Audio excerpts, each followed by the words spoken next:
last night to join us. It was about, was it 8:45 or something like that she flew into town. So we really do appreciate Peter's time. Many of you would be familiar with Peter's work as Professor of Religious Education at Australian Catholic University. And I had the great pleasure of introducing Peter at the Bishops in Service Day in Rockhampton.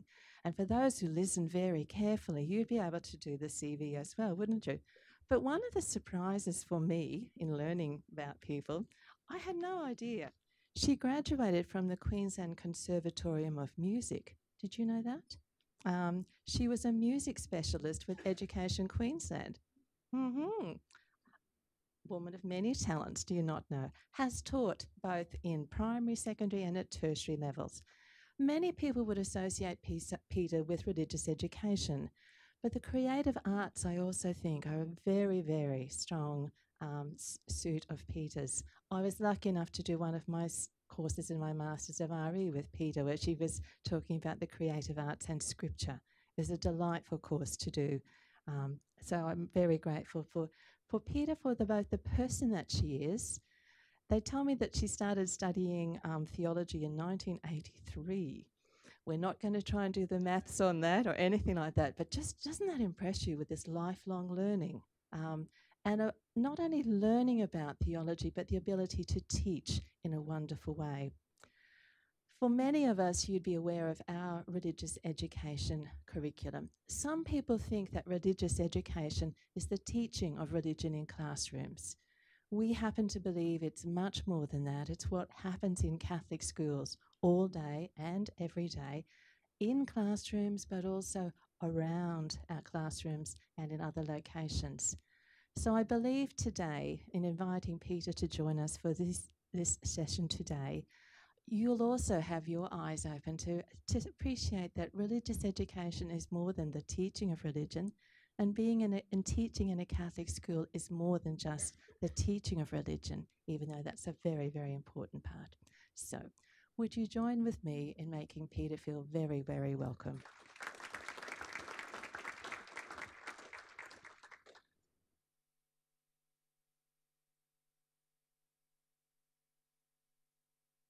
Is that better now? Yeah. Thank you. Good morning, everyone. And Di, thank you for the invitation to be with you today.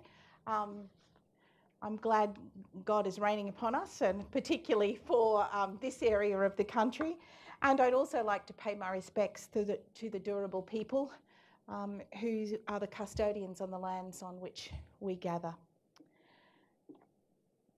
For the past 5 years, or 6 years now at ACU, I had worked on a project with Professor Jim Gleeson called Identity and Curriculum in Catholic Education.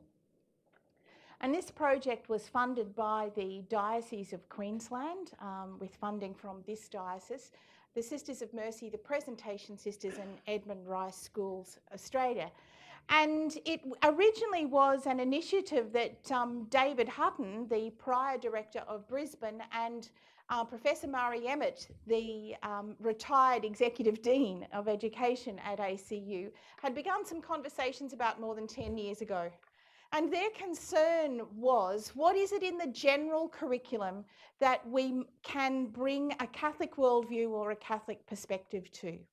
And so we started on this long program of what did it mean, what might it look like, are other people in the world doing these kind of things? So today I thought I'd walk you through some of that, and then we'll move to some very practical conversations about what you might be able to do in your schools to open up this area that I believe has slipped a little for us, and we need to pay some broader attention to it.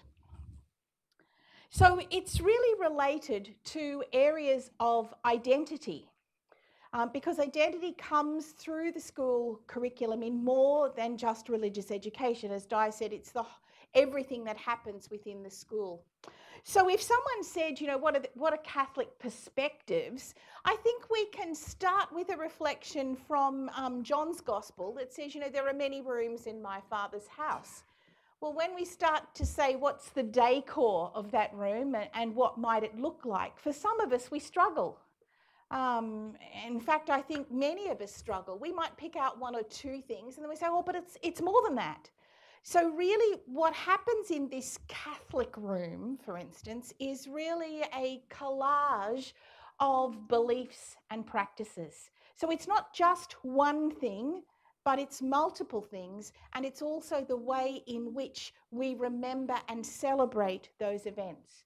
So while it may be difficult to define Catholic identity, that shouldn't stop us from trying to define it and trying to make it explicit within our schools. But one of the things we need to do with identity is that we need to avoid oppositional identities. Now, oppositional identities are easy to do. When someone says to me, Peter, what's your sister like? I will say, she's 10 years younger than me, she has blonde hair, and she's a size 8. So they're everything that I'm not, right? So I'm describing her as an opposite. And so one of the things that happens with identity, if we move into oppositional identities, we can very quickly fall into the space of we do this, but they do something else. And we're different because they don't do this. Right? Now, that's not helpful. And so when we start to describe who and what we are, we need to be very cautious in how we do that. Often when I'm talking to young teachers in Catholic schools, particularly they say, I really like working here. It's a very caring place. Now, if a very caring place is the only way to describe Catholic schools, we're in a difficult position. Because for a number of years I worked in a government school and it was a very caring place too. So we need to be able to articulate what is specifically different about what we do in our schools and then how we do it. So Catholic perspectives across the curriculum came out of that kind of thinking about what is it in the curriculum that we needed to talk about and make more explicit. So we started to do some investigation around what have people said about Catholic identity. And in general, there are 4 major researchers in this field. And so I thought I'd just give you a very brief taste of what they're saying Catholic identity is about. So Andrew Greely, Gerald Arbuckel, Thomas Groome and Lieven Boeve. And you would have probably heard of some of these people. And in fact, if you're involved in the Catholic Identity Project, yes. So Lieven Boeve was the theologian who underpinned part of the Lieven Catholic Identity Project. So we'll have a look at that as we go through. So Andrew Greely is a Catholic priest and a sociologist. So the other thing we have to think about is we come to explain things from who and what we are. Right, so if you're coming from the position of a sociologist, you're going to explain Catholic identity differently from someone who comes as an educator, someone who comes as a theologian. Right? And I think it's helpful to see and talk about how this might be explained from areas outside of our own comfort zone. So Andrew Greely talks about a Catholic imagination. Right, so when he talks about imagination, he's not talking about imagining things as in fairy tales, right? But he's talking about the way we view the world. So he's probably talking about a Catholic worldview, but in its broadest sense, he talks about it as an imagination. So we see the world through a particular set of lenses. And if we put the Catholic Christian glasses on, how do we see the world and how do we interpret the world? And he suggests that within Christianity itself, there are not many major doctrinal differences. Right? On the whole, all Christians believe that Jesus died and rose from the dead. Right? So that's fundamental. They're not going to argue about that bit. Right? But it's then how we interpret and retell that story is different in each of the Christian denominations. So he says that there's a distinctly Catholic worldview as there would be a distinctly Lutheran worldview. So one of the things he says about this Catholic worldview is that within the Catholic Christian tradition, we emphasize the presence of God in the world. Right? Now, some people would call that a sacramental view of life. Right? So this morning, as you looked out and saw the rain, some of you probably would have went, oh, thank God. Right? Now, that might have just been a statement, but it's also part of knowing that there's something bigger than us that makes this happen. Right? So the presence of God in the world, and that this Catholic imagination is hope-filled rather than hopeless. Right? Now, in the sense of being hope-filled, if God is present in the world, right, that is a hope-filled sign. The other part of that hope-filledness is that we are fundamentally good people. Right? Now, I'm not talking about whether we're morally good, but in essence, we're good. We stuff up, but in essence, we're good. The other thing that he talks about is that when we tell our story, right, this story of Catholic Christianity, we tell it through a variety of modes. Right? We don't just tell it in verbal language, we tell it visually. We tell it through our sacramental practices. We tell it through our ritual practices. Right? So there are multiple ways of telling this Catholic Christian story. And he says that our Catholic Christian story then is embedded and shaped by our culture. So the way we tell the Catholic Christian story in Australia is quite distinctive from the way that we might tell the Catholic Christian story in the Philippines or India or America or even New Zealand. That there are going to be unique elements that draw that telling, our telling, the Australian telling of the Catholic Christian story. So one of the things that he reminds us is that the Catholic imagination then is different from, but not superior to, any other way of telling the Christian story.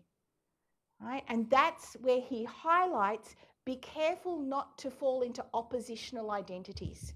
Right? We might tell it in a different way. It's different, but it's not superior to. So our second person who has done some research in this area, who would be familiar to many of you, is Tom Groome, a religious educator and theologian who works at Boston College.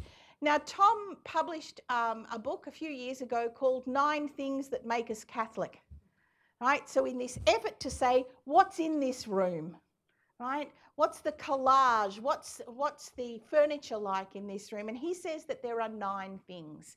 So he begins with is a positive understanding of the human person. That's not unlike being a hope-filled person. Right? So that every person is created good, and that we are fundamentally good people, and we should see the goodness in others. Now, for some of you on Friday afternoon at 3 o'clock, it might be a little of a strain to see the goodness in others, but on the whole, that's where we're at, that we see the goodness in others. Tom also talks about that this Catholic Christian commitment is lived out within community. It's not a thing that we do on our own. It's not a you and me God and forget about the rest of you, right? It's a you and me God in relationship with everybody else. And so how I treat and speak with other people reflects my relationship with God. And how that is lived out in community is significant. The third one that Tom talks about is a sacramental view of life. So this sacramental view of life is not the 7 big sacraments with the capital S, right? This is small s sacraments in the sense of recognizing the presence of God in the world. The aha moments of life. The birth of a child. I imagine if you were in Blackhall yesterday when it started to rain, it was probably a bit of a sacramental moment. Right? Recognizing God's presence in the world. So this sacramental outlook on life is significant for Catholic Christianity. The other thing he talks about is a combination of scripture and tradition. Scripture is central to how we know and understand the story of Jesus and how we know and understand our own tradition. But alongside that, going along with it is tradition. That this tradition is not static.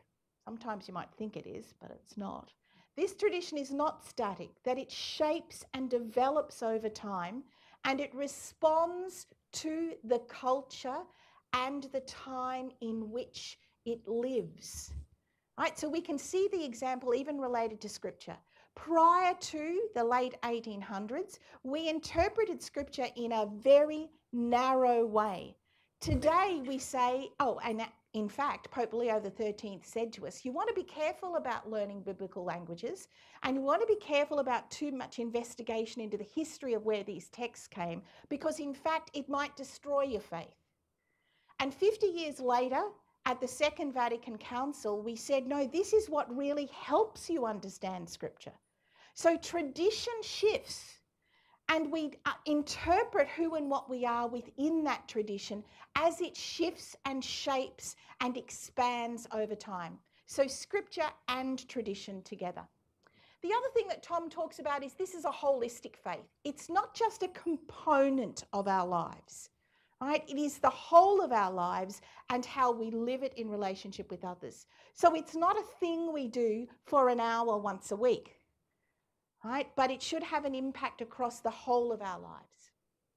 And very much flowing from that is the commitment to justice, a commitment to make the world a better place, a commitment to change the structures that are oppressing people. He then also talks about it's a universal spirituality. And in a universal spirituality, we're going to pick up different elements of how this Catholic Christian tradition is expressed. Right? So I'm a Sister of Mercy. We express it in a particular way. The Maris brothers, the Christian brothers, the Brigidine sisters are all going to express Catholic Christianity in a slightly different way. But it's all one thing. And the big thing is focused on the resurrection of Jesus and the presence of God in the world. If we get so hung up in the charism, the one way that one particular group expresses it, sometimes we forget that God's in it and we're just concentrating on the founder of a particular group. So this universal spirituality is important. The next thing he talks about is that we are Catholic and Catholic with a small c, that we are universal, that it's not just how we do things here in Rockhampton or even how we do things here in Australia, that we belong to a worldwide church. And what does that mean and how do we interact with it? And the final one he talks about is the role of Mary, as in Mary, the mother of Jesus, Mary, within the tradition. That within the Catholic Christian tradition, over time, we have used Mary as a model for how we might be good and active disciples. Perhaps not what we've taught about her in the past as being very passive. You know, the angel comes, says to Mary, you're going to have a child. She says, sure thing. No. Right? What she said was, how can this be? Right? And then when she gets an answer to how can this be, she says, yes, I'm able to do this. So one of the things that we need to take from the role of Mary within the tradition is to ask some questions. And in asking questions, we better inform ourselves of the tradition, and then we are able to better explain it. So they're the 9 things of Tom Groome. Why don't you take just a moment for yourself? You've heard 2 so far. What are some things that might be standing out for you between the first one and the second one? Just take a moment.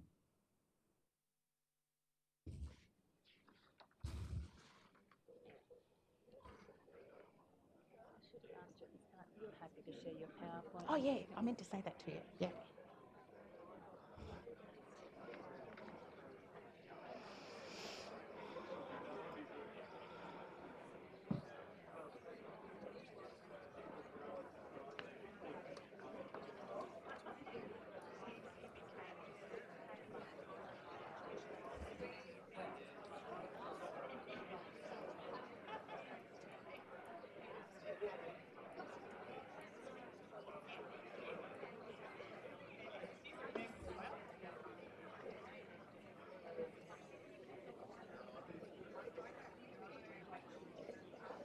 Okay.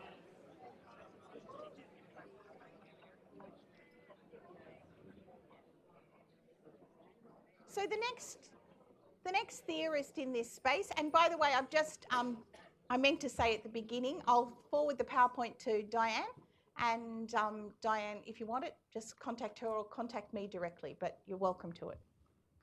So Gerald Arbuckel. Gerald Arbuckel is a Marist priest, and Gerald Arbuckel comes from the perspective of a cultural anthropologist, right? So he looks at how people operate in the world. And so Jerry started to do his investigations around Catholic identity related to Catholic hospitals. And so Catholic hospitals, in a way, have come to this conversation around identity within the institution a little bit earlier than Catholic schools. I often have this conversation with people at ACU around identity and what does it mean. And for many of us, Catholic schools, in the history of Australia, Catholic schools have had all the eggs in one basket. Right? If there were going to be Catholics into the next generation, if they went to a Catholic school from the age of 5 to 17, well, then that would fix it all, right? They'd have it for life. We haven't thought much about lifelong education as far as the Catholic Church in Australia. And so, you know, when someone leaves school at 17, we think that's all the official engagement with church that they need other than turning up to Mass. And we know that that's probably not working and we need to do something different. So Catholic hospitals have come into that conversation too around what does it mean to be a Catholic hospital? It has to be more than not performing abortions and euthanizing people. Right? They're important. But if they're the only two things that you describe yourself as, this is why we're Catholic, there's a lot missing in that space. So this is what Gerald Arbuckel started to try and unpack with Catholic hospitals. And so he says when you're trying to form an identity, a Catholic identity within a hospital or any large institution, that there's more than one way of doing it. And in fact, it might look different in different places. So he talks about not Catholic identity singular, but Catholic identities plural. Right? And in fact, he talks about in the situations that he's looked at, that there were 13 ways that you could work with staff in approaching Catholic identities. But one of the things he talks about in particular is there's no one way of doing it. He's convinced of that. And the other bit he's convinced of is that you cannot impose it on people, that it has to be invitational. And in invitational, it's got to be expressed in multiple ways. So in being invitational, it's about how you do things and how you talk about things, and for schools, how you teach about things, right? So we need to make sure that what we're saying is invitational rather than imposing it on people. So, fourth one, Lieven Boeve. Lieven Boeve is a Belgian theologian, so his context is Europe, and context means a lot, right? But I think what we're learning from the European context is things that happened there 20 and 25 years ago are now happening here in Australia, right? So we can learn from the experience, right? So he says that Western Catholic Christianity has become de-traditionalized. Right, so when he talks about de-traditionalization, they're the people who very willingly tick on the census form Catholic. Right, but what does it mean? Can they talk about the tradition? Do they know what the tradition is all about? Probably not. Right, so they may or may not go to Catholic schools. They may or may not be married in Catholic churches. They may or may not baptize their kids, but they're very happy to tick the box that's called Catholic. So what does that mean, and how do you talk about being Catholic in a de-traditionalized world where lots of people don't have the language to do that? So the other thing he talks about is that most people under 40, we often describe in Australia as unchurched, right? But he talks about them as, in Grace Davies' terms, as believing without belonging, or being de-traditionalized.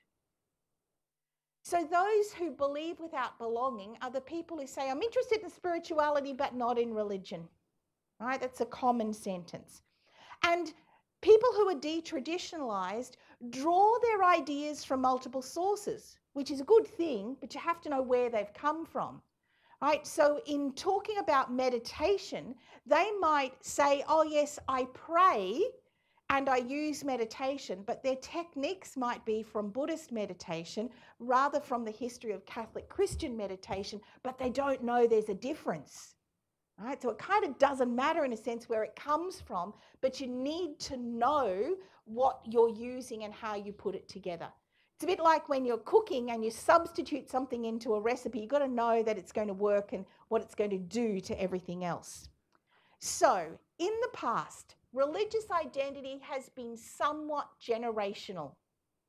Right? Your parents, your children, their children. This is no longer the case, right, at all. Today, religious identity is formed a bit as if you're selecting stuff from a really great buffet. Right? And people are picking elements and creating their own identity within that and calling it something particular, or maybe not calling it anything particular at all. So Lieven Boeve talks about four-wheel Catholics. Right? And he talks about how parents bring their baby for infant baptism to a church in a pram. The next time they might turn up to the churches for the first communion, but you're in your parents' car. And then you hire a limousine and you get married in a Catholic church. And then, if you're lucky, your family will bring you to a Catholic church again in a hearse for a funeral. Right? Now, this is his explanation of what's happened in Belgium. I think this has already happened in Australia. And I'm even wondering if we're down to a bicycle. You know, like that, what are the points when people make connections with church and what does it mean? So, 4 theorists, 4 ways of approaching what Catholic identity might be talking about. So I'd invite you now just to take a couple of minutes on your own, right? What elements of those 4 approaches resonate with you? What makes sense for you as an individual? So just take maybe about 2 minutes.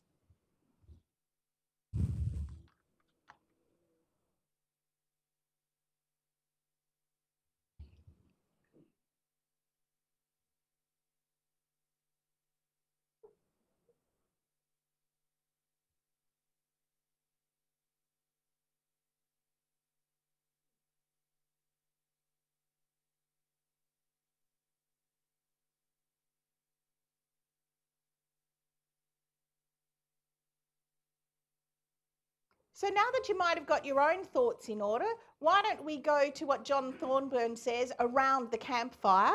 So now, as around the campfire, share some of those ideas with the people around you. So maybe in a group of, 3 or 4.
Okay.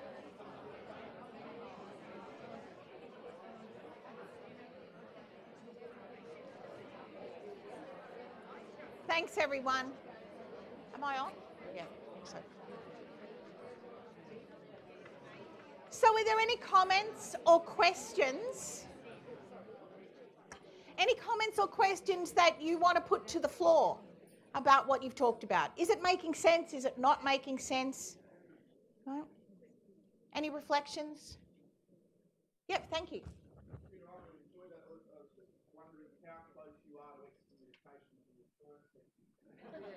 Which one's that?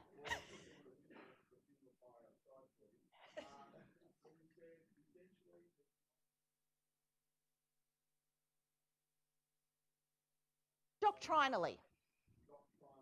Yeah. Sure. So if we start to talk about what's central, we're talking about belief in the death and resurrection of Jesus. We're talking about the Trinity, right? We diverge a little on sacraments, right? But they're kind of the essentials. We diverge a bit on Mary, the mother of Jesus, right? But if we talk about who and what God is, as in Trinity, essentially people are agreeing on that within Christianity, right? Right? How they express it and how they talk about it might be different, but the belief is there. Yeah. So does that make a bit of sense for you? Yeah. Yes.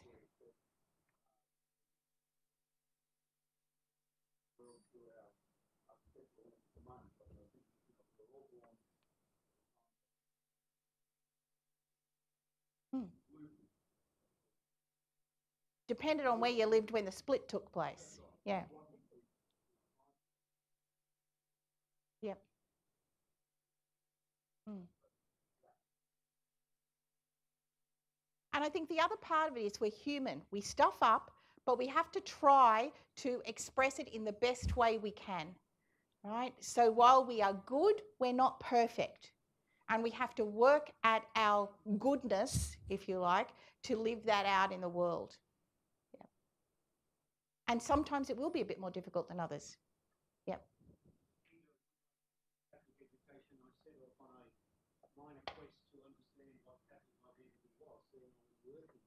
Yeah.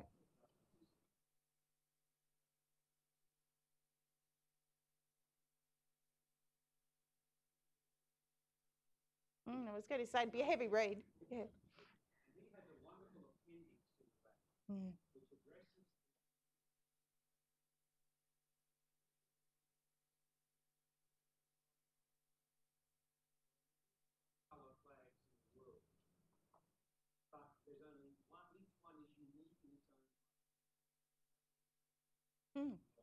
Yeah, it's a great image. Yeah. Sorry, I saw a hand up somewhere. Yeah. I was just under the impression that earlier books of Thomas Groome, that there was one of the defining characteristics of Catholicism was the attempt to reconcile faith and reason. That doesn't appear to be in the 9 points that he raises anymore.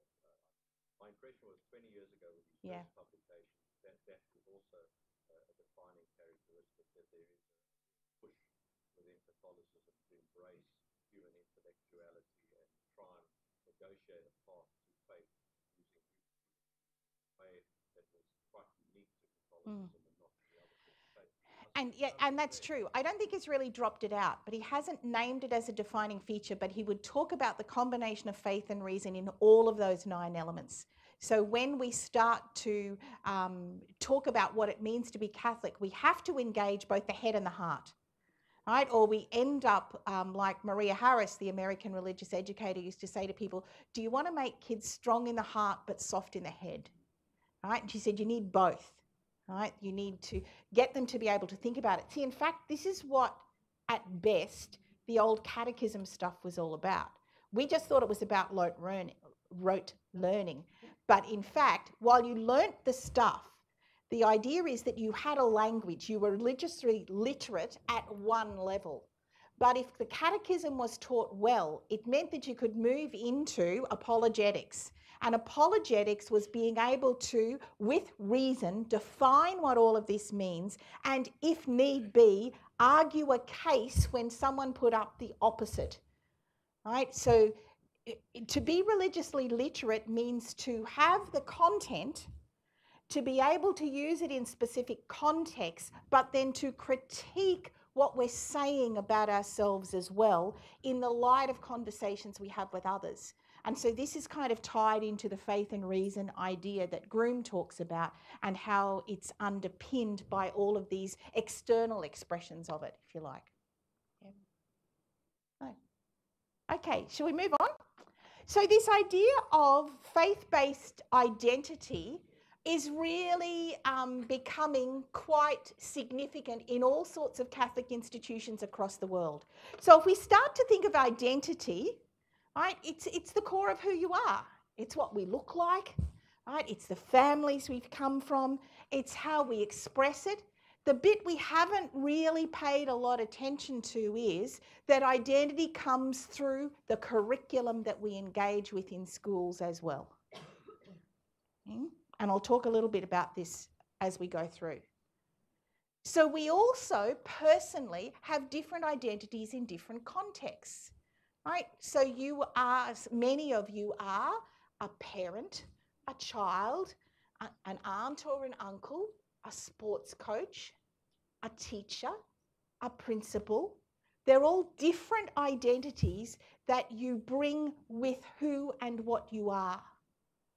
Right? So there are various ways in which you express yourself, and all of them make up who you are. So if we're talking about Catholic schools, what are all the things that express that identity? And what you do from 9 in the morning till 3 is engage with the formal curriculum.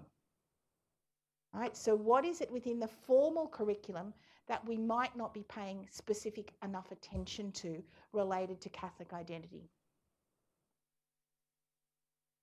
So if we're talking about institutional identities, we have this thing around the founding story. What is the founding story all about and how do we articulate it? I think we've got a grip on some of that. We're pretty good at symbolic and ritual markers. Right? What are the things that we celebrate? What does the school look like from the outside? I go into lots and lots of schools and I get a very clear feel when I walk into the front office of a school as to what that school is like. Right? If I walk into the front office and all the trophy cabinets are filled with football trophies, it's a very different feeling from walking in to where there might be arts trophies along with football trophies, along with what people are doing in the justice space, right? It sends a message to people, right? So symbolic and ritual markers are important. The other thing too is, how do we encourage and enable responsible dissenters who ask those really hard questions about the tradition? So within the theological perspectives of it, people would call it going into something with a hermeneutic of suspicion, right? Asking what might be left out or covered up, right? If you're in the literacy space, you're going to be asking the same questions around the hermeneutic of suspicion when you ask the question of how are we being positioned as readers or viewers, right? What's shaping our perspective here? Right? And so sometimes the person you might think who is a little bit of a pain in the neck at the staff meeting may be asking a very valuable question related to identity that we just haven't paid enough attention to. But what does it really mean? And then those questions about how we express the narrative, right? And how this looks like. So the formal and informal curriculum of a school is significant. Right, so Elliot Eisner talks about the 3 curricula we all teach. The explicit, right, so that's your general curriculum documents. The implicit curriculum, which can be related to timetabling, for instance, when you put something on. Right, so when you have to have a full school assembly, what's the subject that's always cancelled? Right, that's implicit curriculum. Right, and the null curriculum, the things we teach by not teaching them, the things we haven't even thought about. Right? And I can give you an example of that. I was working with a group of teachers in Cairns the other day around the 2 Genesis creation accounts. And we were looking at the second Genesis creation account, what we'd know as the Adam and Eve creation account. And at the end of that story it says, and they were both naked but not ashamed. Now they were doing a detailed read, so they were circling stuff that kids might ask questions about or what they might need to find out themselves about. No one circled that last statement. And I said to them, what about, and they were naked but not ashamed? Oh, we don't do that bit, was the response. Well, what is that saying about human sexuality, right? And what kind of a message is happening there, right? So what we teach and what we don't teach about this is really significant. But what is coming together in this identity space, and particularly what is being made very clear throughout the history of Catholic education, as it's talked about from the Congregation of Catholic Education, is that identity is a synthesis of faith and culture. And what might that look like in our schools? So, a generation ago, we weren't talking about this at all. Right? And a generation ago, schools were very different places. Predominantly, Catholic schools had at least a sprinkling of religious, and we kind of thought they'll look after all of that.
Okay. That we're a Catholic school because we pray together. We're a Catholic school because we have religious education. Right? We're a Catholic school because we care about people. Right? So what he calls this is the assimilationist approach. We do exactly the same as everybody down the road, but we do it better. Right? Now that was his comment of Catholic schools in the United Kingdom. Maybe just take a buzz on that point.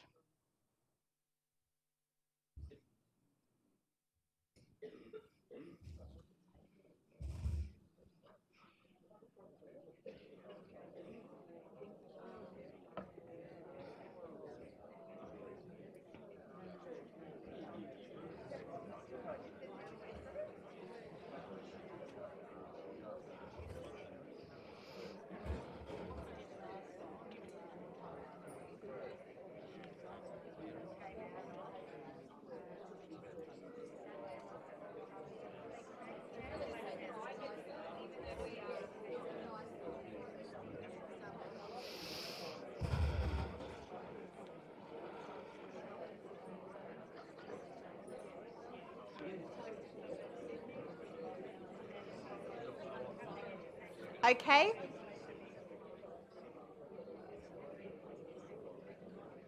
So what have other people said about this? So the Congregation for Catholic Education, the formal body in Rome that talks about Catholic education, and some of you might think, well, what do they actually know about it? So the Congregation for Catholic Education formed post the Second Vatican Council. right? And so there were thousands of Catholic schools across the world, and they thought that they would just hop along and do whatever they were going to do and it would be okay. So the congregation was formed after the Second Vatican Council, when we had the first document on Catholic education. And then it decided there needed to be a place of research, a place of thinking about Catholic education in the world. And since then, they've published a number of documents that have tried to provide insight to those working in Catholic education and to identify some challenges, right? Because sometimes we just view the world from where we're standing, and often it's good to get another view of the world. So in 1977, the document The Catholic School came out, and it said, the curriculum of a Catholic school is the synthesis of culture and faith and a synthesis of faith and life. All academic subjects can contribute to the development of a mature Christian. 1977. Okay. And then in 2013, these documents are readily available on the Vatican website, Educating for Intercultural Dialogue in Catholic Schools, Living in Harmony for a Civilization of Love. They said this: it is important for Catholic schools to be aware of the risks that arise should they lose sight of the reasons why they exist. This can happen, for example, when they unthinkingly conform to the expectations of a society marked by the values of individualism and competition. Catholic schools are called to give dutiful witness by their pedagogy.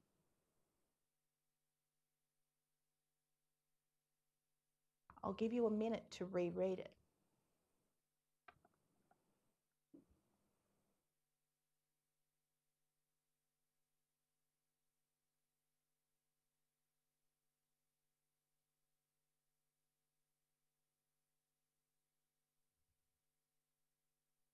They go on to say, the curriculum is how the school community makes explicit its goals and objectives. In the curriculum, the school's cultural and pedagogical identity are made manifest.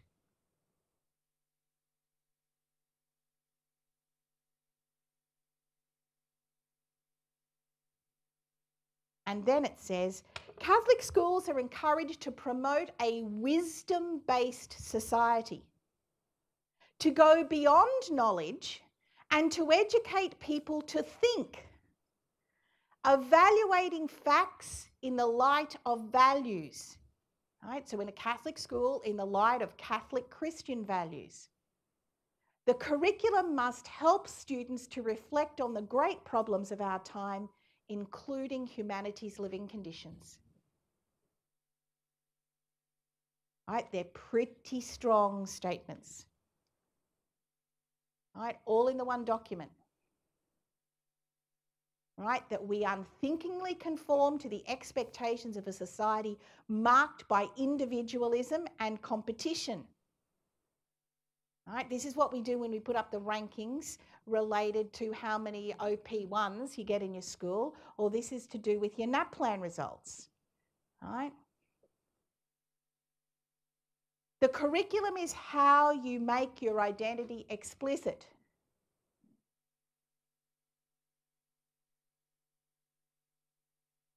We need to go beyond educating people, right, to helping them to think and to critique society in the light of Catholic Christian values.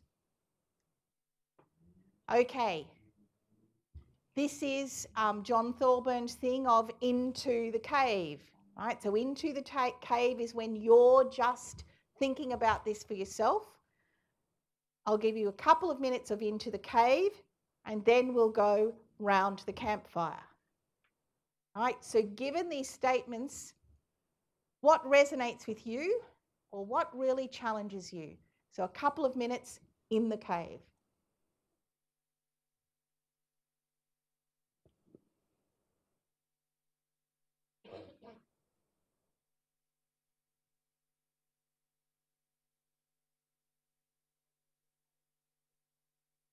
document again. Sure. It's just I didn't get excited. Thank you.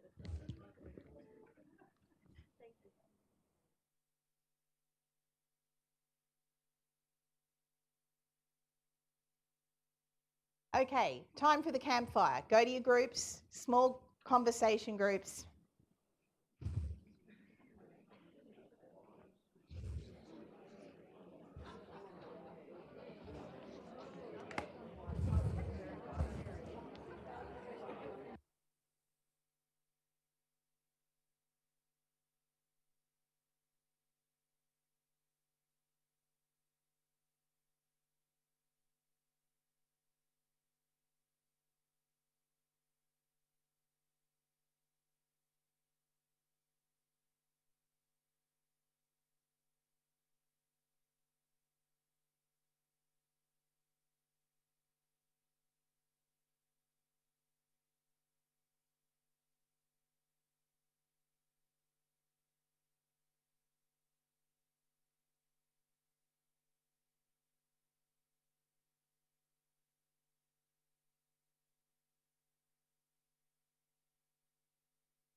Okay.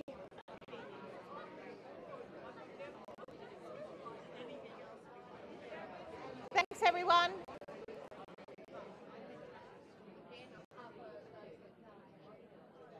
So what resonated with you? Any comments from the floor on something that resonated with you? Yep. I was struck is that we are in the two worlds. Yeah. And there is that competitive school world, and that's why many of our staff can come to our school. Like it's schizophrenic. And how we address that is important. So I'm not saying that results aren't important. Right? I'm saying results are important, but how you go about that and how you enable that to happen within your school should be expressing who and what you are. Yeah. Any other, what resonates with me? Okay, let me move to the what challenges me. Because if you actually think about some of what's in that document, I find it very confronting as an educator. You know, when you look at something like move beyond knowledge and educate people to think, evaluating facts in the light of values, then we have to ask whose values, right? So if we're in a Catholic school, what are these values that we promote? And then our pedagogy and how we do that enables or doesn't enable some of that to happen. All right, so this is some of the big questions. So, John Convey from the USA, he's provided a model of how he sees Catholic schools. All right, now predominantly, he says he sees Catholic schools as people first. And then from people, you can get a division into content and culture. And then his subdivision under content comes to the RE program and the general curriculum. And under culture, he talks about faith, community service, ritual and symbols. Now, what he says is that we've spent all of our time concentrating on faith and community service and ritual and symbols, which we might call the religious life of the school or the whole school community. And we spend a lot of our time focusing on the RE program, the teaching in classrooms, and then the wider religious life of the school.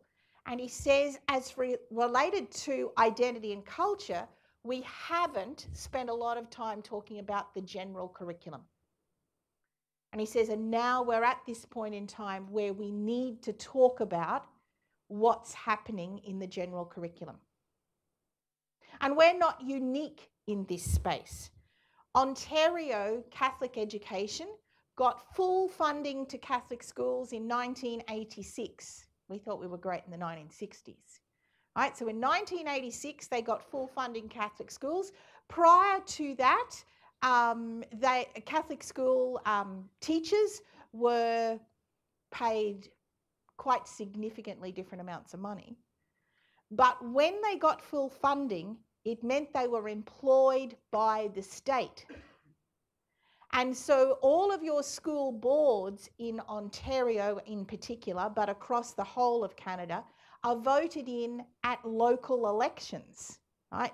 You don't go and kind of tap someone on the shoulder, right? So your funding can almost disappear overnight. So in Nova Scotia, for instance, there are no Catholic schools left. All right, they were just voted out. So still called St Matthews, but it's a government school today, not a Catholic school. Right, so Ontario started to really think about this because in getting full funding, they picked up the state curriculum, they had to teach the state curriculum, and then they also had to prove how they were different. Right, they had to demonstrate their identity was different from any other school. And so they started to reflect on the process. And I know it's small print, but I'll just read this to you. This is them talking about themselves. Like the Hebrew slaves emerging from the wilderness of Sinai, we saw in the distance a land flowing with milk and honey. If we remember our scriptures, however, we will recall that after they entered the promised land, the former slaves gradually forgot who they were, where they'd come from, and what work they were called to do. They became preoccupied with building palaces, collecting taxes, and establishing a kingdom. As material well-being grew, their unique religious identity and moral imperative was diminished. They lost touch with their roots. Over time, they became virtually indistinguishable from their neighbours. They managed to survive as a people only by remembering their covenant with God in the desert, preserving and enshrining the covenant in their laws and institutions, and interpreting it in the context of their new conditions. They realised that they had been freed from being slaves to the Pharaoh so that they might become the servants of God. I think it's a lovely way of describing what happened to Catholic education after they got full funding. And then all of a sudden, they remembered, well, is this what we're supposed to be? Right? Take another minute.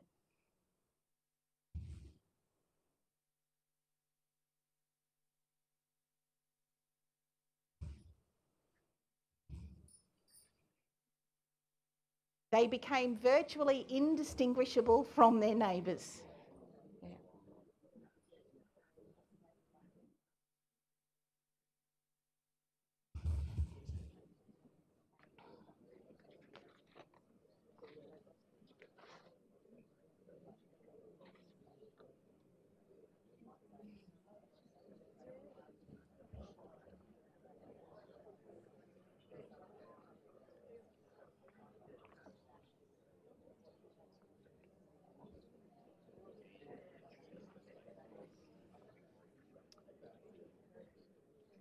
So they didn't leave it at that.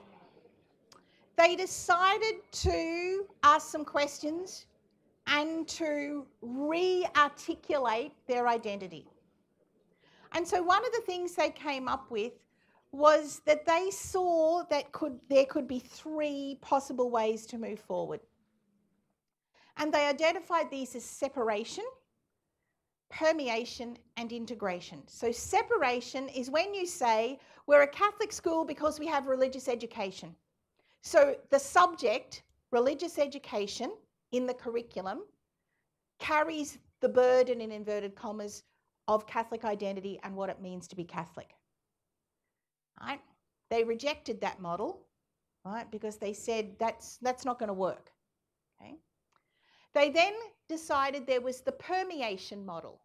So this was the whole school task. Right? So this is what Queenslanders might generally call the religious life of the school. What justice projects do we do? How often do we have full school assembly with prayer? You know, do we have full school masses? Right? That's the permeation approach. It works, but it's not perfect. Okay? Then they looked at integration. And this is a cross-curricular task. Right? So this is where they said, where do we explicitly, where most appropriately, make Catholic links into the general curriculum so that the curriculum is transformative, right? That we might ask some questions about the novels we choose to teach, or we might stay with the same novels we're teaching, but we're going to ask some other questions about them. What examples do we use in mathematics when we're teaching fractions? And how do we unpack that? What is it about the curriculum that we can make explicit a form of Catholic identity? Now, this is not learning to count angels instead of ducks, right? That's not it, right? It has to be meaningful, right? So you can't do Pythagoras' theorem and say, hey, he too was interested in religion, right? That's not going to work. Right? It has to be meaningful and in-depth. Right? So they decided that they should be looking at an educational philosophy that was interdisciplinary. Right? Now this will appeal to primary people. We say we do that all the time.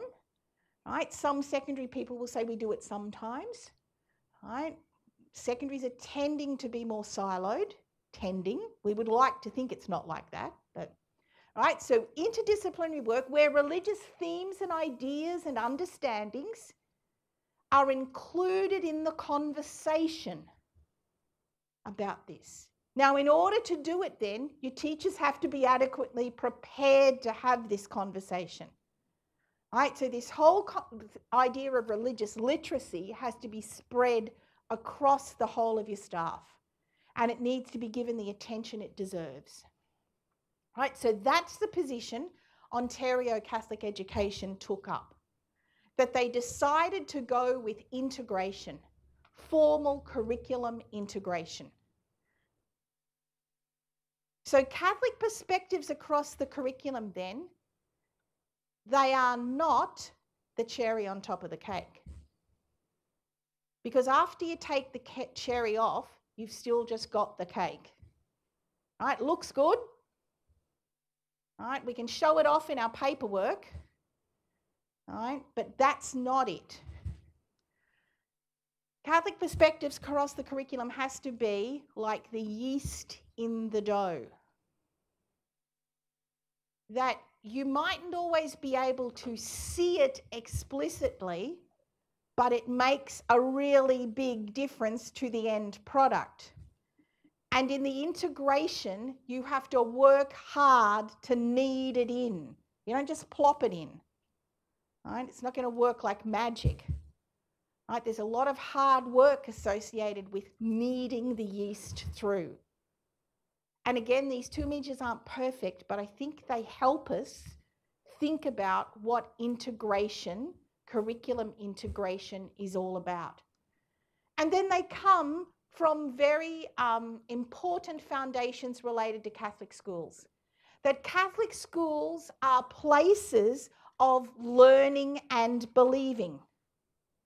And what does that mean in the wider sense? That Catholic school doesn't have to tell people what to think, but it should develop in students methods and approaches of critical reflection. What does it mean to ask some big questions about the times in which we live? Right? And how is that critical reflection shaped? Catholic schools intentionally inform people. We teach them stuff. And in teaching them stuff, we're actually forming them as people. Right? So what kind of people do we want to form? And that's related to more than the prayer life of the school. The prayer life of the school is important, but we're also teaching them things in the general curriculum. So the knowledge within Catholic schools then shouldn't ever be reduced to a know-how approach for the sake of productivity. Right? And schools, and particularly schools in Australia, and how curriculum is being shaped in Australia at the moment, is heading down this pathway. Right? So what is it within a Catholic school that we're going to do to open that up and ask some other questions? Because Catholic schools have two dimensions. They're a public community. Right? And in being a public community, they talk about social responsibility, and surely in talking about social responsibility, we want to ask some questions about the marginalised on society. And we want to encourage people to contribute to the common good, not just the personal good. But schools are also ecclesial communities, church communities. And they're not just linked to the church within this diocese, but they're linked to the church throughout the world. This is where it comes to that big question back in that 2013 document that says, you know, how do these kids learn about the world, and why do they care about what's happening to other people in the world? So then we come to this rub about curriculum. Curriculum is never values neutral. Right? And while some of us may pick up a curriculum and read the shape paper, right, and then read the rationale, 90% of us pick up the curriculum and go, what do I have to do in year 9? What do I have to do in year 3? Right? We go to the business end of it. But there's a whole lot of other stuff that's shaped that curriculum. And it's going to have a perspective on how people operate in the world. So it's a product of someone's thinking and believing. So in a Catholic school, why wouldn't we think about thinking and believing in that context as well? Take a minute to have a conversation around your campfire.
Okay?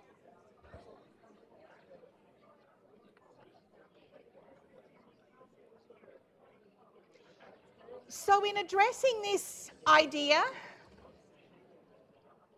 that curriculum is never neutral, right, Ontario Catholic Education decided to ask a few questions about if they were going to pick up, if they weren't satisfied with separation, if they didn't think that permeation was the only way to go, that they also wanted full integration, they had to be able to work a process that would work for students. And so they went back to, I've just lost my spot, that's all right. So they went back to look at what integration might mean. So for integration, they were talking about integrating knowledge, values, and skills, and adding a religious dimension to learning, a meaningful perspective. That most subject areas they decided in schools avoided any kind of link with anything religious other than religious education. Right? So how would you bring, and they were presenting a truly secular worldview. Right? So if you pick up the Australian curriculum, that's what you've got. Right? So what is it that you're going to bring to it? And so then you have to ask questions like, well, is the relationship with religion and business, or Catholic identity and business, Catholic identity and science, Catholic identity and citizenship? What might that mean? So you've got to understand it and articulate it, and then you've got to visibly integrate it into the curriculum. So there are 4 tasks of the Christian community.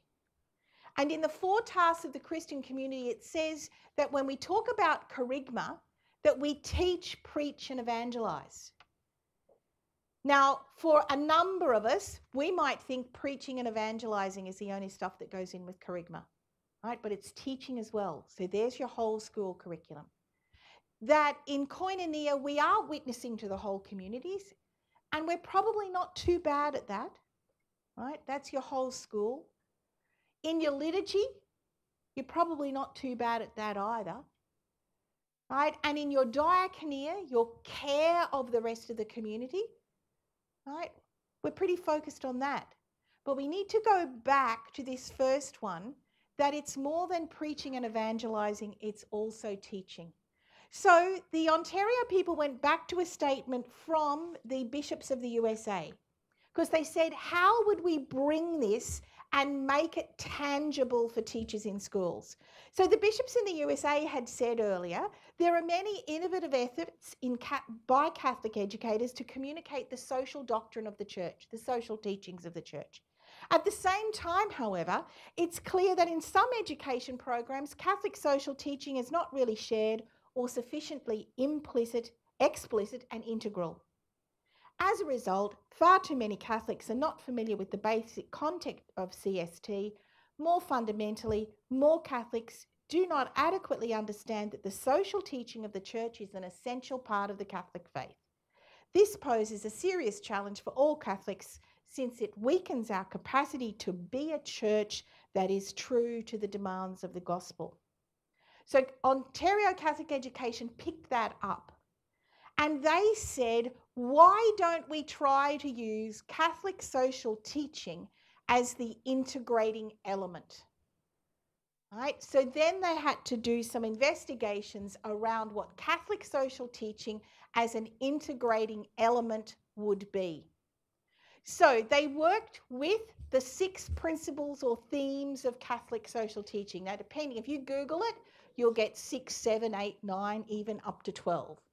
Right? But Caritas puts them into a grouping of 6. It's a nice grouping to work with schools, because what Ontario did was they allocated 1 theme per year level. So that you might, and we'll go through the themes, but if you were doing human dignity, you might have dealt with it in year 1, and then you came back to it again in year 7 or year 8. You had this cycle. So you had this expanding spiral of kids engaging with these themes. Okay? So the themes themselves are related to human dignity. Right? So human dignity means that we're made in the image and likeness of God, out of Genesis 1. So if we're made in the image and likeness of God, that means we're a reflection of God in the world, right? So go back to Groome stuff, right, of this positive anthropology. So if we're a reflection of God in the world, we have a duty in a way to behave as God would behave, right? Think about it.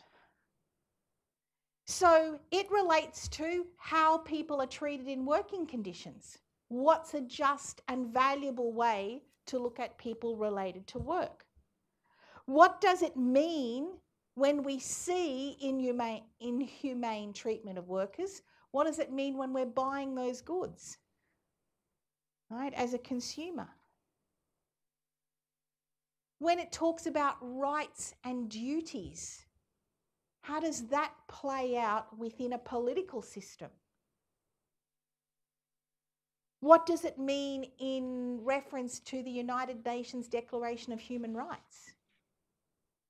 Right? What people don't know about the United Nations Declaration of Human Rights is that there was significant Catholic input into that.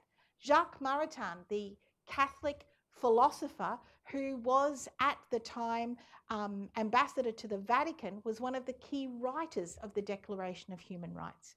So this idea of human dignity just doesn't come out of the ether. It comes out of an understanding of being made in the image and likeness of God.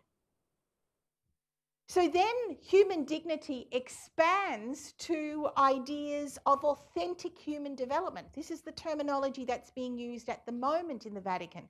So authentic human development is not just about economic growth, it's about social welfare as well. So Pope Francis has moved, you heard me talk earlier about the Congregation for Catholic Education.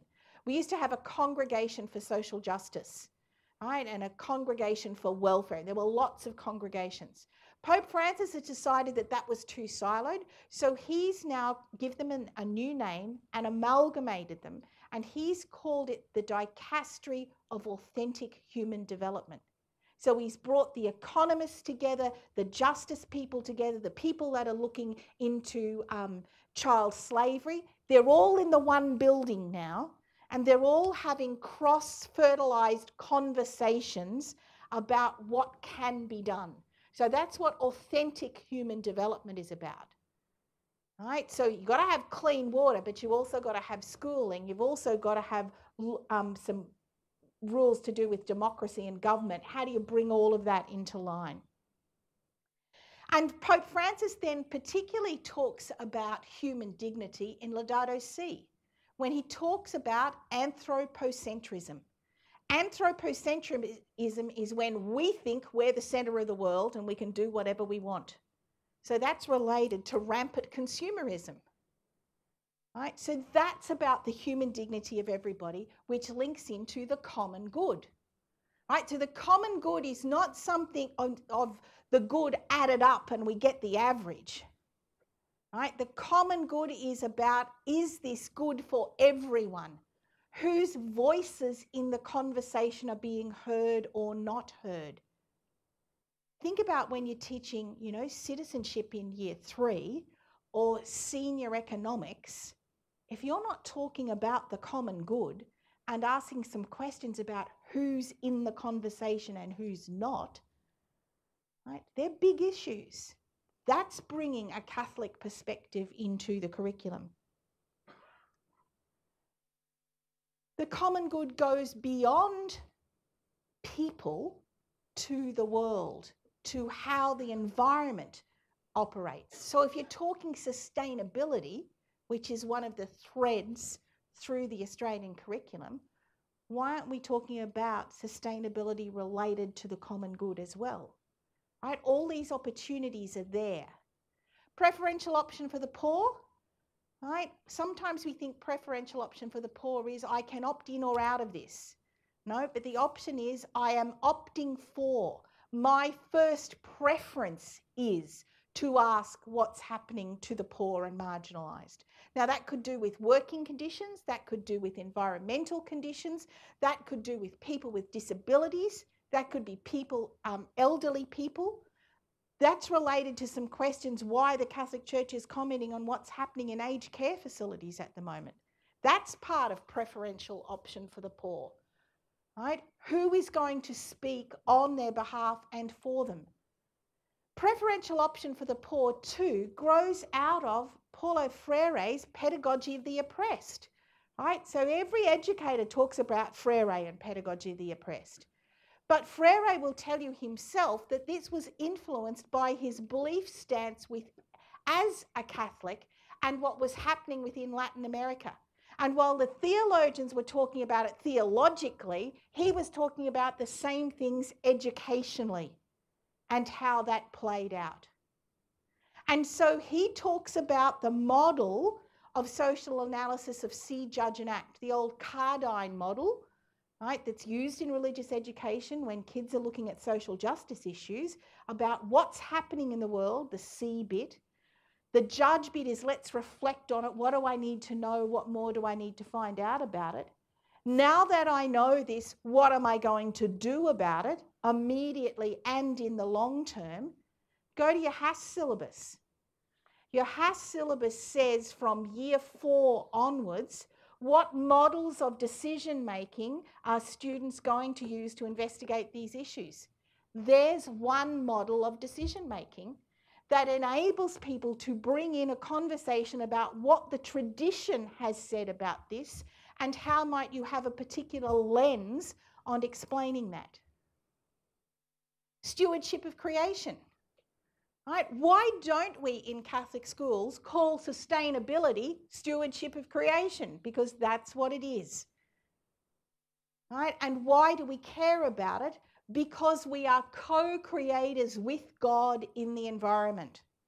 JP2 taught us that, John Paul II. As co-creators with God, we are still creating the world. Right? Now we might ask some questions about what's happening to that. What's happening with our consumerism?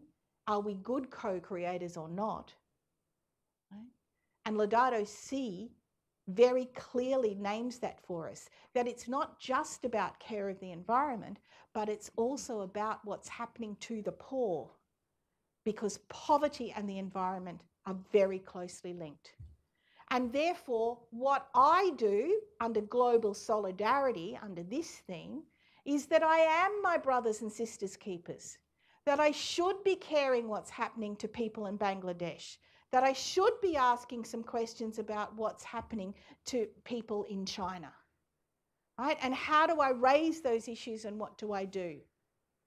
And then subsidiarity and participation is very clearly linked with citizenship, right? How do I make decisions? So when we're hell-bent on teaching about citizenship, right, what does that mean and how do we become active citizens within that process? Yeah, sorry.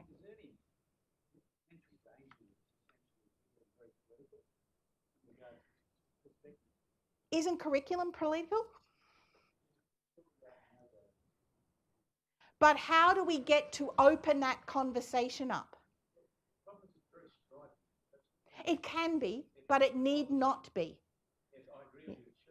So it's how we use the examples. I'm being deliberately provocative with you. Right?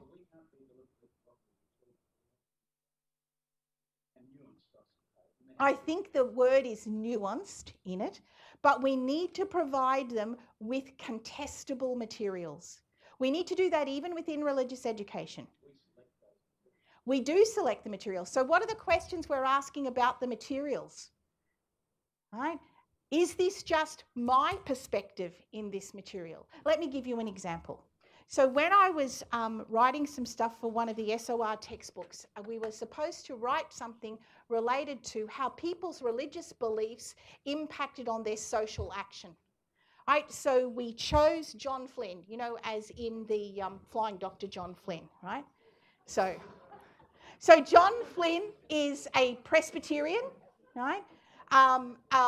He was a committed Presbyterian. Right, so we wrote this section in the textbook that said, you know, his Christian faith influenced his establishment of the Flying Doctor service because from his Christian perspective, he wanted to help people. No sooner had we published that than a major set of research came out around John Flynn, which very clearly, from his own words, said he'd set up the Flying Doctor service for white people only, and they were never to serve Aboriginal people. So then we had a problem, right? So what do you then do with kids? Well, what we had to do was, well, here's one worldview of what John Flynn was like. Here's another worldview. Let's unpack this. Is he extremely racist? Is he racist along with how everybody was racist at that time? What does racism mean? How is it played out? Now, that's what I mean by contestable materials, that you're presenting students with an array of stuff that they then, through the skills that you've developed and taught them, are making up their own minds about them. For me to say John Flynn did this because he was a good Christian, right, and ignoring the other part of it is not the way to go. So we do have to ask, and this is the stuff that Freire asks about, what are the materials we are choosing to use with students, and how do our own biases, in a sense, come across within that? Right? So the Catholic Church has this issue as well. So there are scripture scholars who are saying one thing, there are others who are saying something else. There's a range of perspectives, right? We need to present the range of perspectives, and then we have to educate students in how they deal with that and help them to reach an informed decision, not just a decision they're going to grab at from the ether. And that's partly what Catholic social teaching is about. That how do you open up the conversation in order that people can make informed decisions, right? And it will be tough in some places. But I think the other part of it is that sometimes we don't understand Catholic social teaching as much as we need to. You know, like how many of us remember that it was the first Catholic social teaching document that said, from Leo XIII, that said workers have the right to form a union to negotiate a just day's wage for a just day's pay, right? Because they were being exploited. So solidarity and participation, the final one, is about subsidiarity and participation, is about making decisions at an appropriate level, right? Teachers are very into subsidiarity, right? You're going to do what happens in your classroom at 9:15 each morning in what's best for your students. And some of those decisions will be made by you, and then other decisions about what time you're going to break for morning tea, for instance, might be made at the school level. But what's the most appropriate level for where these decisions will be made? So, Catholic social teaching on the whole provides us with some principles for reflection, some criteria for judgment, and some guidelines in how people might take some action in this space. So, if we did some integration options, right? So this is some of the stuff we trialled in the projects with schools. So you could select a Catholic social teaching theme and you could inject it into an existing unit.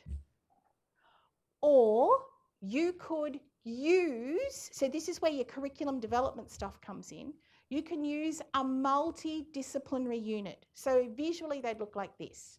Here's my existing unit of work, and I select a CST theme, a Catholic social teaching theme, which I think matches with this unit, and I intentionally plan bits into it, right? Or other teachers worked around this model.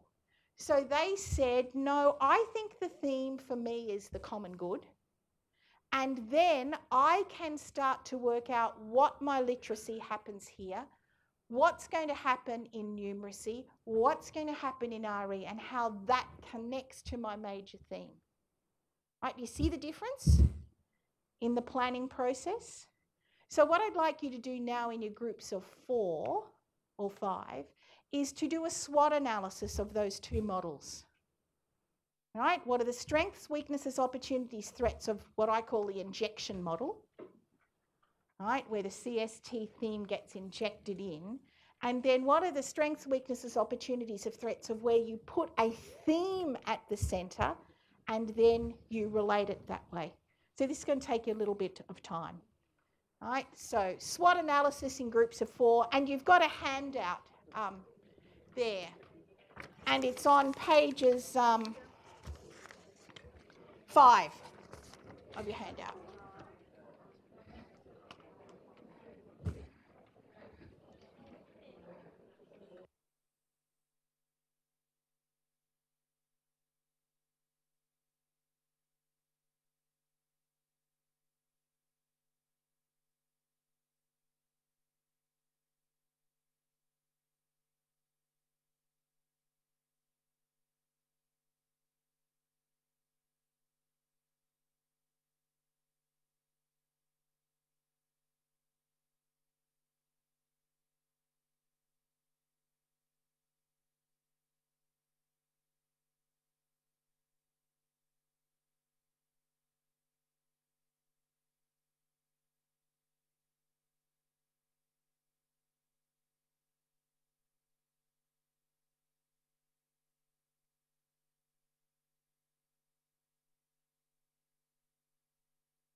Okay. Can we get some feedback on this one first? Right, strengths, weaknesses, opportunities, threats from the injection model. Your existing unit of work, and you intentionally integrate explicitly one of the CST themes in. So you might be doing a, let me just give you some examples from the teachers who worked with it. So Year 6 teachers doing their civics and citizenship stuff on the prep to go to Canberra unit did subsidiarity and participation. So they had this existing unit of work, and then they talked about subsidiarity and participation related to that explicitly in that unit. Strengths, weaknesses, opportunities, threats. What do you say? What's a strength? The fact that they're already comfortable with obviously Yep. something they already know. Yep. So it may be just easier to then add a new layer in. Mm-hmm. Yep. It's already something they're familiar with. Thank you. Anything else in a strength? Makes it achievable. Mm-hmm. It's a small step. It's a learning a small piece of knowledge to Yep. you don't have to rethink it. Mm-hmm. Hopefully you're already doing parts of it. Mm-hmm. Yep. Weaknesses?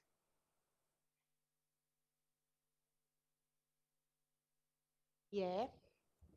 So you then have to think about under opportunities, what might we need to do so that this is not just a surface treatment? Yep.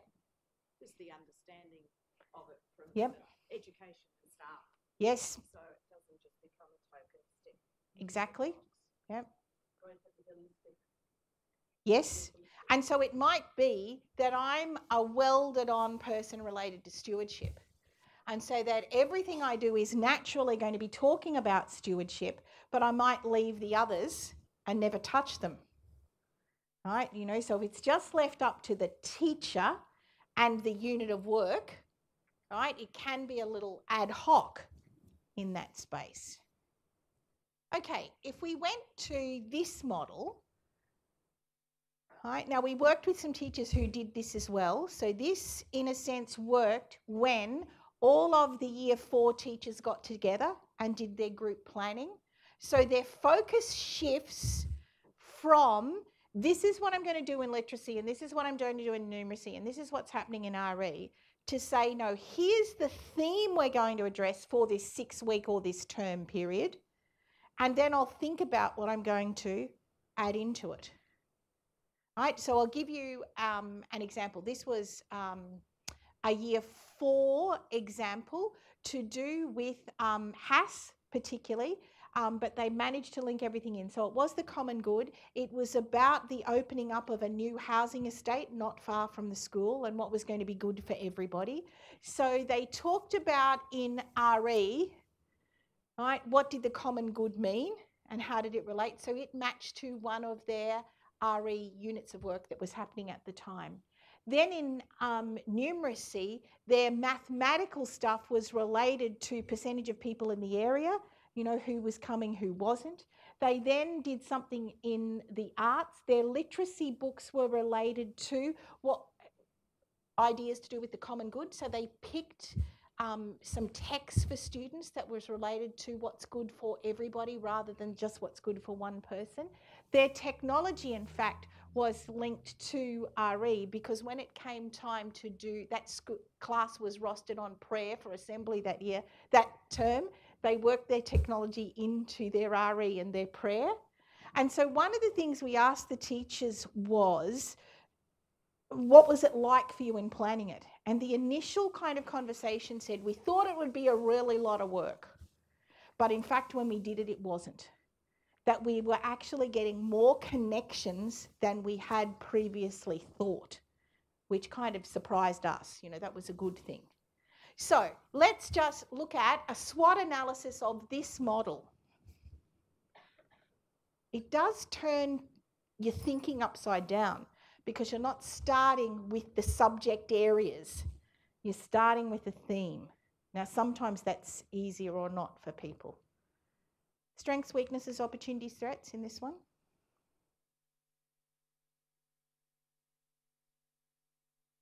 As much as surface level. Okay, yeah. Mm-hmm. So you're good at what your staff is. Yes, yeah. And isn't that with anything? Yep. Yep. Any other comments? Yeah. Yes. Yep. Yes. True. Yeah. So there's going to be a difference between primary and secondary here. Yeah. I agree. Yeah. We were a bit concerned just about the, once again, asking teachers to perhaps change a particular approach in the planning. So it was really around that. That's why I think one of the concerns was that, say, literacy and numeracy might not receive the attention Yep. and excitement that it might. Yep. It could be focus on other particular areas, privileged over. Yep. Sure. I've been a bit concerned that there's just a little bit some of the disciplines might be lost. In some ways, this model is more about thinking about how you go about it. Right? This one feels comfortable for us because we have this unit of work, we know it works, and we'll just add this bit to it. This one is changing your thinking, right? Where you're starting to get a more interdisciplinary view of the world.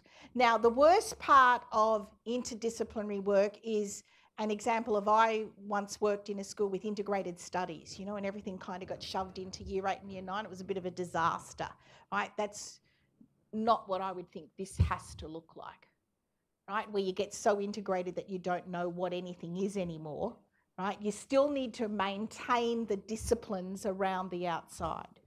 Peter, we thought that probably informed by yesterday's around, starting small and building confidence and capacity, because it's about professional development formation for staff, that you might in fact end up with the capability to do this, but that you might have to start in a different place. Start with the other. Yep. To actually start to the journey. Okay, some other thoughts in this space. One of the things is it comes down to a selection of resources. Right now, sometimes you might have to find a new resource. Other times you might be using your same resources, but you're going to ask some additional questions about it. So Ontario had this thing, we went to Ontario, so we looked at the paperwork and then we went to see, well, what is it really like on the ground? And admittedly, we're only there for 2 weeks, but we went to 5 secondary schools and 5 elementary schools, right? And they'd been working on this for about 10 years. And remember, this is where you allocate a theme per year level, a CST theme per year level. Right, so I'll give you a couple of examples. The first one was a library lesson for year 3. It was the middle of the baseball finals. The Toronto Blue Jays were into the semi-finals of the baseball for the first time in about 20 years. So Toronto was just baseball crazy. So I walked into this library lesson and there was a map of the world on the board with bits of string going out to all sorts of places. Kids came in and sat on the floor, the teacher was with them, and the library technician was taking the lesson. So the librarian says to the kids, do you have to be Canadian to play in the Blue Jays? Oh, no. And of course, then they started to name who were all the players in the Blue Jays, and where they were from, hence all these bits of wool out from Toronto to the rest of the world, including one bit of wool that went from Toronto to Australia. So one of the players was Australian. And then she went on to say, well, yes, but that wasn't always the case. And she picked up the picture book that she was to use with the year 3s. And the picture book was the story of the first African American who had played in the big league. And this was his story of how originally he had been excluded from playing, how when he finally got into the big league, he had to stay at different hotels than everybody else, how sometimes when he came onto the field, people booed him, right? So, as the pages are being turned, and the kids are riveted to this story, and this little boy says, "That's against human dignity." And I kind of went, whoa, that's impressive. And then it didn't stop at that point. The teacher then said, what do you mean by human dignity? So the year 3 boy at 7 or 8 says, God created everybody equal, but we're all different. Now, it's not a bad description of human dignity at an 8-year-old, but they had those conversations constantly. So when we finished, they finished the lesson, and this kind of conversation happened about, racism related to human dignity, all sorts of things from the picture book. When we finished, the teacher said, this is one of our mentor texts. And I said, I've heard people talk about mentor texts, but what are they? And she said, oh, no, this is just a picture book that a few teachers got together and looked at a series of picture books and said, what Catholic social teaching theme could we draw out of this picture book? They stuck an envelope in the back cover of the picture book, and they had an A4 page that gave the teacher who picked up that picture book bullet points about how they could bring out the ideas related to human dignity and what it related to. Now, apparently, in order to do that, once a month at a staff meeting, teachers would talk about what picture books they were using in the primary school and what theme it related to, and they just built it up as a group within the staff. Right? So that was one form of mentor text they talked about. In secondary schools, their new HAS curriculum had just come out. And so it was published by one of these multinational publishing companies, and everybody in Canada uses the same textbook, right? Government and church schools, right? And they're a bit textbook driven in that space. So the publishing company came to the Catholic school system and said, we know that you're talking about Catholic social themes across the curriculum. We will reprint the textbook for you if you can give us 2 teachers to work on the textbook. Now, all they did was they ruled a column down the side of the textbook, and where it matched, they said, when you're talking about this issue, this is to do with stewardship, and they'd have 2 or 3 bullet points related to stewardship. When you're teaching this, this is to do with global solidarity. Here's your points about global solidarity. Right? That was called a mentor text. Secondaries, I saw an hour-and-a-half physics lesson related to wind turbines on the lakes of Ontario that related to the common good and option for the poor. Right? So they still taught their physics lesson, but there were questions raised around the common good and option for the poor as part of that physics lesson. There was an art class that I went to where the students had just finished, not going to be right art terminology here, but they were portraits made out of like micro calligraphy. So they had to choose a statement from a famous person, and then that statement became the outline of their face in the micro words part of it. What I was astounded by is that I think 80% of the images were prominent Catholics who had said something about what was happening in the world. Right? And then the kids had to give a justification as to why they'd chosen that person and what did their statement mean, and, develop that way. So it was quite overt, it was quite visible, and they had worked it through with this one theme per year. So by the time, and they have 13 years of school, so by the time you get to year 12, you've done each theme twice, and then you've got the conversation of what happens in the previous year that comes into that. So when we started to work on this project in the last 5 years with schools volunteering to be part of it, we started with teachers doing units of work. And then we asked some questions about what if you went to a whole school approach? Right, so a whole school approach could be one Catholic social teaching theme per term for the whole school. It could be one per year. Right? It could be one per semester. Because if you leave it to individual teachers, it can be very hit and miss.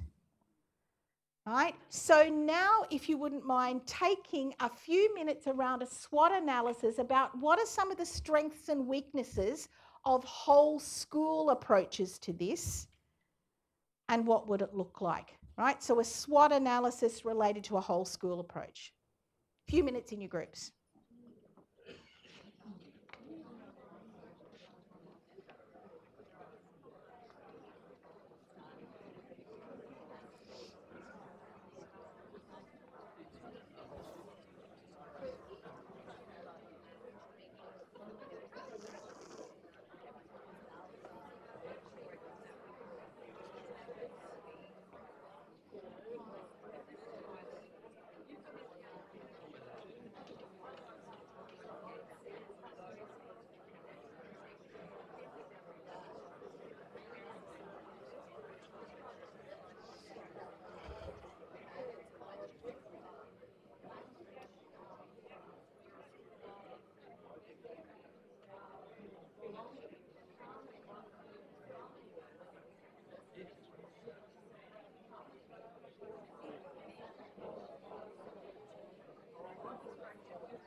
Okay.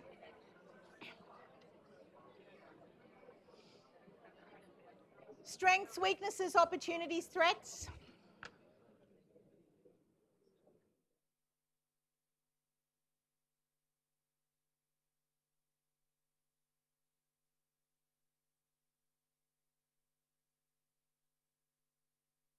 If you've got a whole school approach, your PD is easier, your staff PD.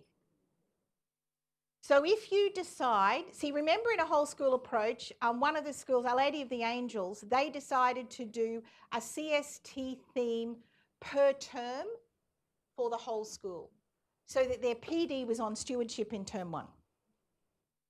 Their PD was on, common good in term 2.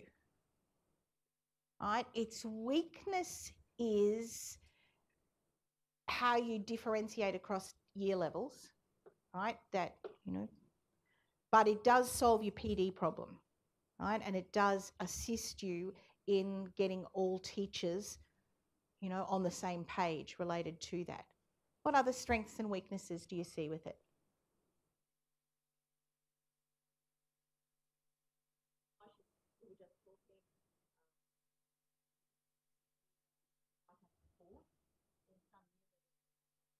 Mm-hmm. Yep. Don't force it. That's right. Yep. So that's the other thing. If it doesn't fit, don't do it. Right? It's where it most powerfully fits. Right? Go back to my statement about you don't start counting angels instead of ducks. Right? If you've got to do that, you're forcing it. Right? But if you have an open conversation with your staff, right, they might say, well, for stewardship, this would fit my geography part, or this would fit in my science part, but it's not going to fit anywhere else. That's fine. Right? So, yeah, it has to be explicit and it has to be real.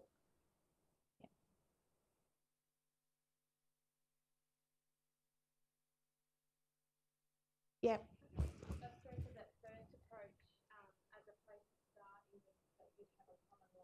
Yes. Mm-hmm. Yep. Mm. And see, the other thing too is there are many approaches to Catholic perspectives. What's going to be an identifiable one to start with? Right? If you start talking about a sacramental view of the world, you might be leaving a lot of people on another plane. Right? This is what Ontario decided. If they started with Catholic social teaching, at least there were some concrete things and examples to deal with. Right? And then they could move to some bigger questions. Yes?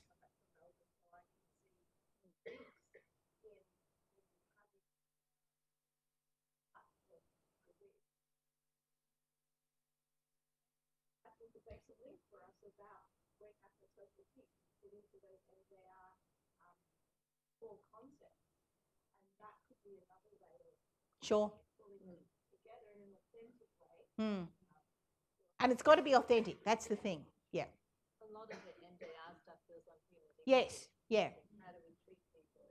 Because so that would be a really easy link to start with. The other thing related to Catholic social teaching is that there are models of social analysis to unpack it. So that's what I've just put in the handout on your table, on your chair. So the C-Judge-Act model is a 3-step model, which has some breakdown questions on page 2. The pastoral spiral model develops out of the writing of Joe Holland and Peter Henriot, and it's an expansion of the C-Judge-Act model. And it works across a variety of disciplines, right? So you need to find, it's not just about talking about religion, but it's about what has influenced these situations and how might they be brought to the fore. And then the model can also be used with younger kids. I think I've got it here. Yeah. So it can be that model, oh, how, so, go, or it can be awareness of the experience, exploration and analysis, reflection, action and response, right? So it's how you approach the model with kids that is significant. So there's a plain sheet of paper on your chair. So one last thing I'd like you to do. So this time I do need you in a group of 4 and you need a pen with your plain sheet of paper. If you could just get into your groups of 4 first before chaos reigns.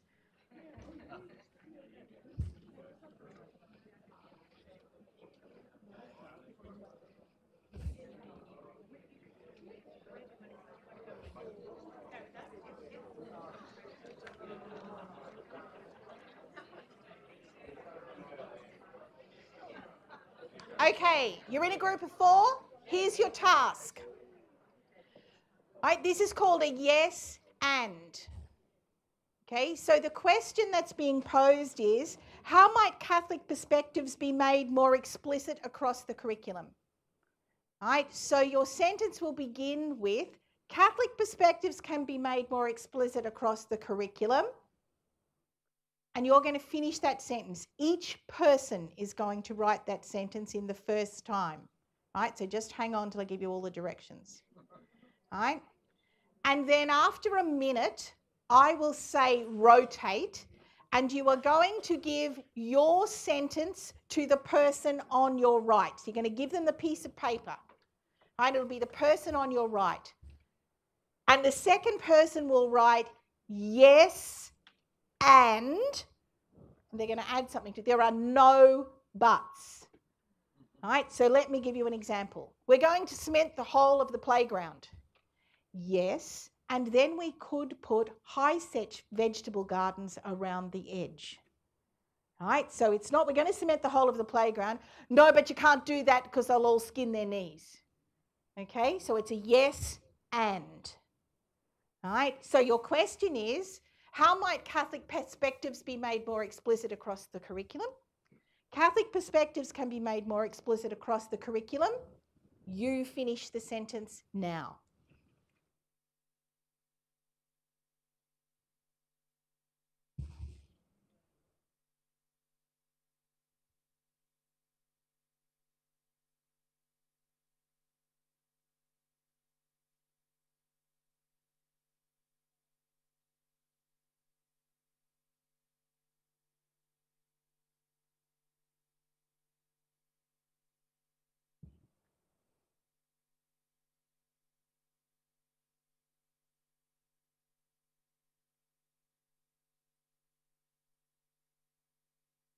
Time's up. You're going to rotate to your right. Give the person your right. And you will respond with yes and you're going to write something else.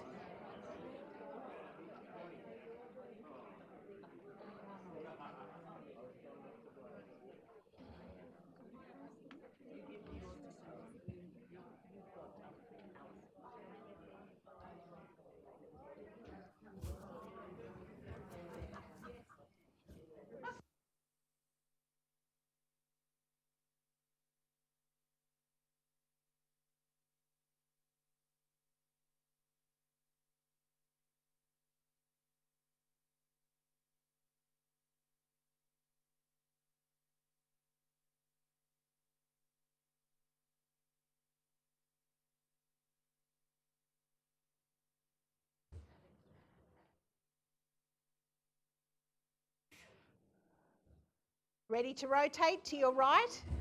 No, okay. You're only supposed to have a minute, you know.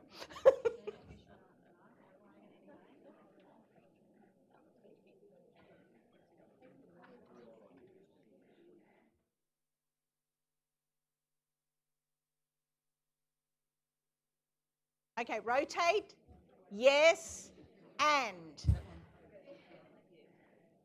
This should be person 3.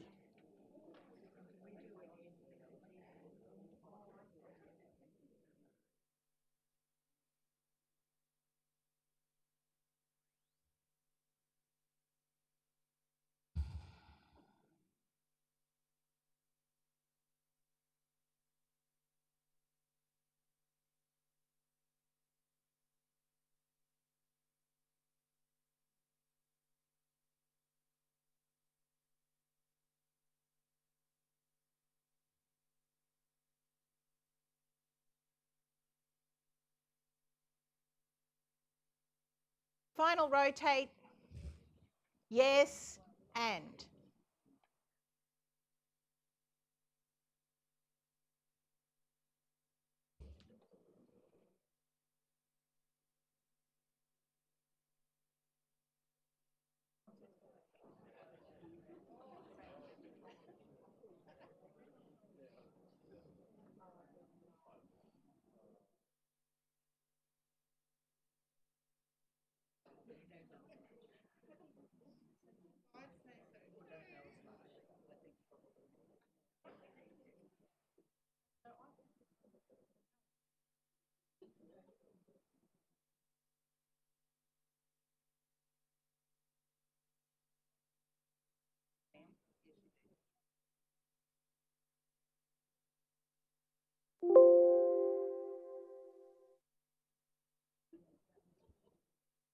Okay, we done? No.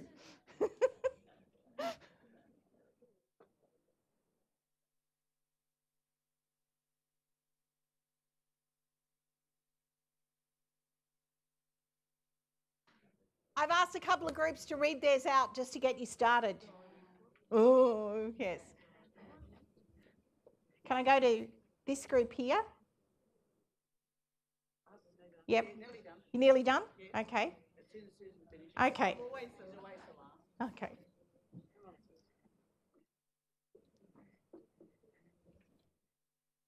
Do you want to start? Yeah. Catholic perspectives can be made more explicit across the curriculum by being part of the initial planning process by teachers, yes, and deciding on school-wide themes and plans, yes, and focus PD on that theme each plan, and yes, that's embedded across the school. Thank you. This group? Yep, off you go.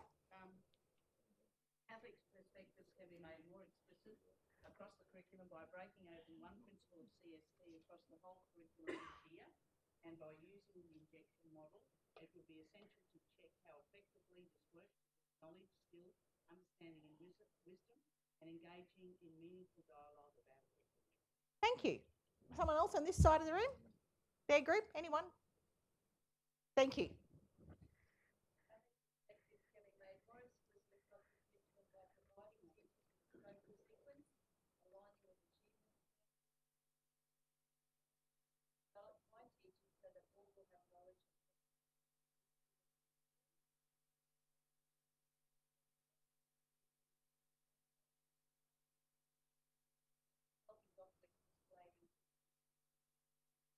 Thank you.